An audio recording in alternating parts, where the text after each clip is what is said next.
Hello, my name is Rich Howard, owner of Architectural Builder Supply, and this video is to bring you a closer look at the National Guard products number 4440S DKB dark bronze anodized aluminum dual actuated automatic door bottom with a silicone insert.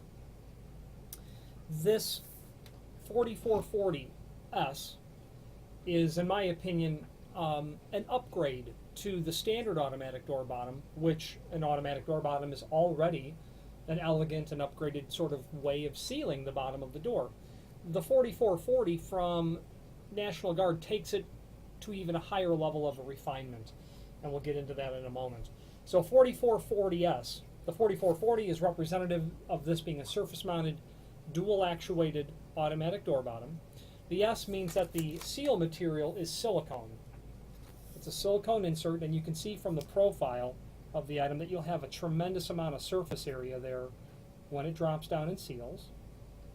The DKB stands for dark bronze. This has a snap-on dark bronze anodized aluminum housing. Obviously available in the clear anodized finish as well. That would just be a 4440S. So that housing is also available as a clear anodized aluminum finish, which would be just the 4440SA. A is the letter. It's also available with an architectural bronze exterior. That would be the B part number. If you changed the letter after the S to a B, it'd be solid bronze. Okay, so this is a snap-on flange. Now, setting this aside, we're going to move on to the business end of this automatic door bottom. First of all, this automatic door bottom is surface mounted. It mounts to the face of the door. It must mount on the push side of the door. Okay, that's in principle how these work, and we'll get to the specifics of that when we hop into the installation instructions after me saying this. Why is this an improved design over a standard sort of model? Well, it's an improved design because it's what they call dual actuated. You can see that there's a plunger assembly on this side and a plunger assembly on this side. Okay. What that means is the seal will drop when both plungers are depressed. When they both are depressed. If you push one without the other, you don't get much movement on it. You get a little bit, but not much. So the concept, when both plungers are depressed, which is in essence emulating the condition when the door is fully closed, prevents the following from happening. With a traditional automatic door bottom, as the hinge side gets closer to the jamb, the actuator that is installed on a traditional unit on the hinge jamb will depress when it makes contact with the frame. That action allows or forces the bottom to start dropping before the door is fully closed. So what you're getting there is a small amount of dragging in the last few degree of the closing cycle, or the opening cycle for that matter. When you open the door, you don't get any movement off that hinge edge of the door until it's several inches open. And the unit is still somewhat, certainly at some point along the width of the door, still making contact with the floor. And while a standard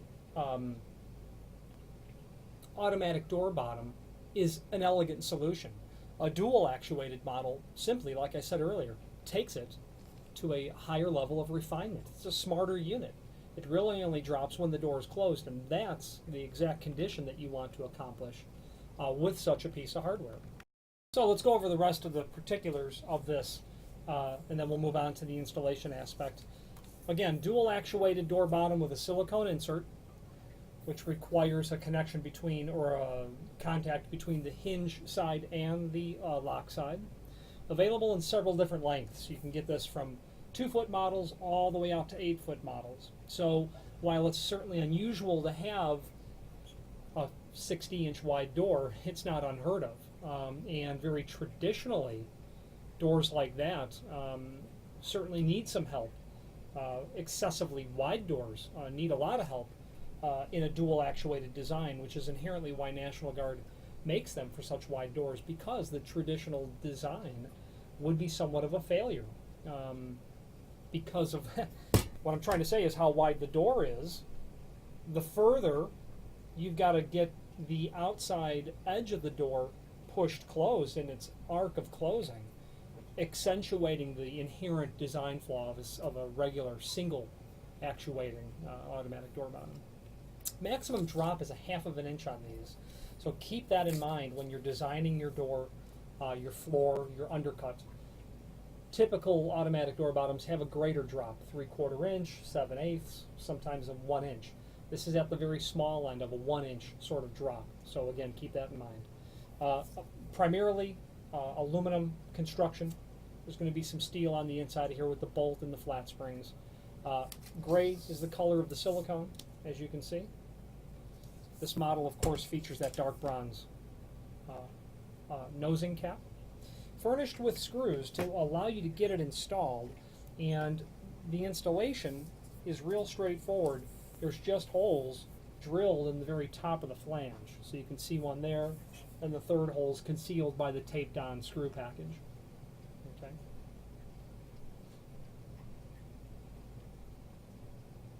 Now, these models are not tolerant of being field cut whatsoever.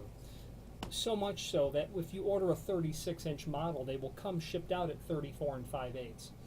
Now, that is a result of determining what a typical sort of projection is of the stop, and then allowing a little bit of a gap there as well. So you might have a condition, very typical sort of application. So an example of that sort of math will be a 3-foot door. And let's think about a hollow metal door frame and a wood door that would probably be fire rated. And it's going to be in a corridor of a hotel. Very typical, very common sort of application where you would have a door bottom like this. So 3 foot wide. That means the inside of the frame typically is going to be 36 inch. The projection of the stops is 5/8. Okay, 5/8 plus 5/8 is 2 1/4 inch. Pardon me, 1 1/4 inch. So that makes the distance between the stops 34 3/4 inch. Now, you would want to allow an 1/8 of an inch margin between what the actual length of this and the dimension between the stops. That's how they are arriving at 34 5/8. So it's 36 inch, less 5/8 for the stop here, less 5/8 for the stop here, and then less a 1/16 on either side for margin. Now, they will ship the unit out at that specific length, so it's crucial that you know that up front. You could unintentionally order a 36 inch and you might have a wider than average door, or you might have an unusual sort of projection of stops. So here's how we best work together to eliminate any misunderstandings and to confirm that you're getting the proper item by ordering the proper size that you need. So take that same logic, measure the distance between the stops, deduct 1/8 of an inch, and that's the order size. And how you go about doing that is ordering the next longest piece or pieces and indicate in the comment field what length you'd like for us to ship the material out to. So you'll indicate something in the comment field that says, ship this at a net length of, there you go, enter it there, whatever your condition might be, and that's how it'll be shipped out. Also, because this is fire rated, smoke and draft control rated, air infiltration tested, ANSI BHMA certified, you're going to want to get this item exactly the right size you need it. You're going to want to margin it off the bottom of the door based on the installation instructions we're going to go over next. You're going to want to put your 3 screws in, and you're going to want to be done with it. It'll be a beautiful job. No trimming required on this except for the small amount of trim you'll do to the silicone that always ships a little bit long, and that's it. Now, the balance of this video is going to be a discussion of the installation instructions, and here we go. There is a link below this video to the product brochure, first of all, that will allow you to review this in a very summary format, along with National Guard's Mortis model and their single actuated models for pairs of doors. Obviously, a dual actuated would be problematic on a pair of doors. So that link to the installation instructions is really handy because it is the document by which we will refer to, it will be basically included, printed on the label that's held in with the tape that you're going to have. So what you're able to do, first of all, is get the unit handed properly. But warning, maximum drop is a 1/2 inch. Adjusting beyond 1/2 inch drop will damage the door bottom and void the warranty. Unit is factory sized to accommodate a 5/8 stop on the frame, like we discussed earlier. Hand the door bottom. Pull and turn each side of the beveled actuator rod. You're going to literally pull that out. It's very easy to pull out, and you're going to be able to flip it over and insert it back in. It's that easy. It's very easy to pull out. You're not going to damage it, but just be gingerly with it. Pull and turn out the beveled actuator rod setting the bevel edges to the face stops on the frame. So you're going to want to make sure that the orientation of this is going to be the direction in which it will contact the stop on the frame. So you're going to have a concern there that you're going to need to make sure that these are adequately adjusted. When this came from the factory, this side was like this, and the other side was the opposite way. So you're going to need to, be real careful to make sure that you get that correct. The way that this is looking now is if this is the hinge side of the door, you'd have to certainly turn out the other side. Now, you've got it handed. Trim gasket material to extend just beyond the end of the door bottom. You'll need to get that trimmed before you can get it installed, because there's too much material there to stuff between the opening when you try to actuate it. So what I would like to do, what I would consider doing is, what I've done in the past is get it installed to the face of the door and then trim the hinge side and then carefully do a visual review. I want to trim this and have a very nice, sharp utility blade to get that cut.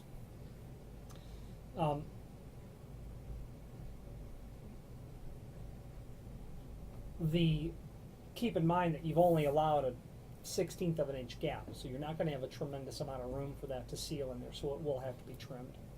Step 3, with the door closed, position on side of door with bottom of case flush with bottom of the door, and then a 1/16 of an inch clearance at each end. So what they're saying is simply, this is equal, the bottom of the aluminum housing is equal and flush to the bottom of the door. This is centered on the width of the door, keeping a 1/16 of an inch margin here and a 1/16 of an inch margin here. That's all based on you having a requirement for no greater than a 1/2 of an inch undercut. 1/2 of an inch drop. Undercut is a little bit different of a dimension because you could have a 3/4 inch undercut and a 1/2 inch threshold. So you'd be in good shape there. The magic dimension to remember, 1/2 inch drop is maximum. So install with the screws that are provided, attach the snap-on cover, and that is literally going to be a one-way sort of assembly. When you get that up on the top, you're going to have to, not force it, but you're going to absolutely have to snap it on down at the bottom with that hook that you see there, and once that hook gets over the side, it's not going to come off without a fight, and it will not come off without you really damaging it. So be ready with your final installation before you snap the cover on. That should be what I have done, is the last thing that I've done. Set for the proper seal. To increase the drop, pull and turn the beveled actuator rods to the left. That would be counterclockwise. Okay, it's opposite for what you're saying, but you would turn it counterclockwise. To reduce the drop, obviously the opposite way. Pull and turn it to the right, clockwise. Now it gets into the field sizing for the installation instructions at this point are done. You're going to test your proper operation by setting the adjustment. You want the contact of the seal to touch your surface You don't want it to be excessively pushing down. There's no need for that, because the very design of this is you want it to be retracted as soon as your door begins to open. These sorts of automatic door bottoms are very elegant solutions because they solve problems like having an unusual floor condition or an unusual sill condition that you might need a large threshold to get something down and attached because you've got an unusual flooring condition or something happening on the inside of the door that having a sweep attached to the face of the door would be an obstacle or problematic. So the concept is when you have an automatic door bottom and the housing is snapped back up into, or the drop bar is snapped back up into the housing, it's free and clear of whatever is on the inside of that door. Some sort of treatment, some sort of flooring condition, a shoe that's been left underneath the door, that sort of condition. So field sizing. Door bottoms 36 inch and longer. The maximum cut is a half of an end. Door bottoms shorter than 36 inch should not be field cut. Order the net length that you need. Only cut both ends if it is necessary to cut more than 1.5 inches. Now, I'm a fan of you ordering it the actual size. I'm not a fan of clients in the field trying to cut these. It's just unnecessary as far as I'm concerned when the factory is quite frankly manufacturing the item per your order. They don't stock these pieces ready to go. They're all manufactured per order, and they're cutting the constituent parts from very long pieces. There's probably 500 lineal feet of this silicone on a roll, and this aluminum housing is probably a 16-foot extrusion. So the fact of the matter is, if you get into a situation where you are able to get the net size, by all means do that before ordering it. Okay. Going on through the rest of them, remove the rest of this talks about how to field size this. You'll remove the screw in the face of the housing at the end to be cut, pull the entire rod assembly out of the housing, and remove the beveled actuator. This screw holds what this is connected to in. So you would remove that, pull your beveled actuator out, okay? Unscrew the beveled actuator from the rod that is basically what it is connected to.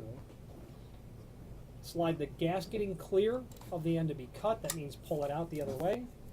Cut the housing and drop bar by the same amount as the rod and plastic sleeve were cut. Okay, so you not only have to cut the housing, but you've got to cut the internal components. If you've gotten to this point successfully, slide the gasketing back in place, reassemble. So as you can see, it's preferable to just have the factory make the items to your net size. National Guard is a company that I'm preferential to, and it's because of their excellent engineering in the product. A dual actuated automatic door bottom like this is a version well above the standard sort of single actuating model. Their technical support, when you call them up and ask for help regarding it, is instantaneous and on the spot. Excellent people, thorough, complete in their answers. Their customer service is significantly above average. Their lead times, etc., etc. I wouldn't hesitate to recommend that you use this or any other National Guard product. They don't only make automatic door bottoms like this, of course, but thresholds, perimeter gasketing, door sweeps, material made of aluminum like this, stainless steel, and architectural bronze. If you're not familiar with their product line, by all means familiarize yourself by clicking on the link below this video to the manufacturer page, where you can pull up the entire product catalog. If you have any questions on the National Guard 4440S DKB dual action or dual actuating automatic door bottom or any other National Guard product, please feel free to reach out to us.